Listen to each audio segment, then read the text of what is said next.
ఈ మిరపకాయల్ని ఈ మసాలా సరుకుల్ని అన్నిటిని మెత్తగా నూరాలి. అప్పుడు ఉడకబెట్టిన బంగాళాదుంపలతో కలిపి వీటిని వేయిస్తే నా సాయి రంగా. మన ఆంధ్ర వాళ్ళు స్పెషల్గా చేసే ఉల్లికారాల్లో బంగాళదుంప ఉల్లికారం ఒకటి. దీన్ని చాలా సులువుగా టేస్టీగా ఎలా ప్రిపేర్ చేసుకోవాలో చూపిస్తాను.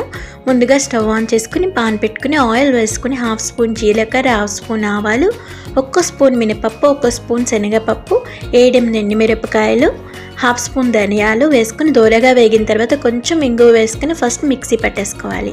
కొంచెం ఉప్పు కూడా యాడ్ చేసుకోవాలి. తర్వాత 2 పెద్ద ఆనియన్ చీలికలుగా చేసుకుని అది కూడా కొంచెం వేపి మనం పోపులతో పాటు కచ్చాపిచ్చాగా పట్టుకుని మసాలా పక్కన పెట్టేసుకోవాలి. తర్వాత స్టవ్ ఆన్ చేసి 1/2 స్పూన్ ఆవాలు, 1/2 స్పూన్ జీలకర్ర, 2 పచ్చిమిరపకాయ చీలికలు, కొంచెం పసుపు, కరివేపాకు, ముందుగా 3 బంగాళదుంపలు ఉడకపెట్టేసుకుంటాం కదా, దాన్ని స్మాష్ చేసేసుకుని దాన్ని కూడా వేసుకున్న తర్వాత ముందుగా మనం ప్రిపేర్ చేసుకున్న పేస్ట్ వేసి కొత్తిమీర చల్లుకొని స్టవ్ ఆఫ్ చేసేసుకోండి.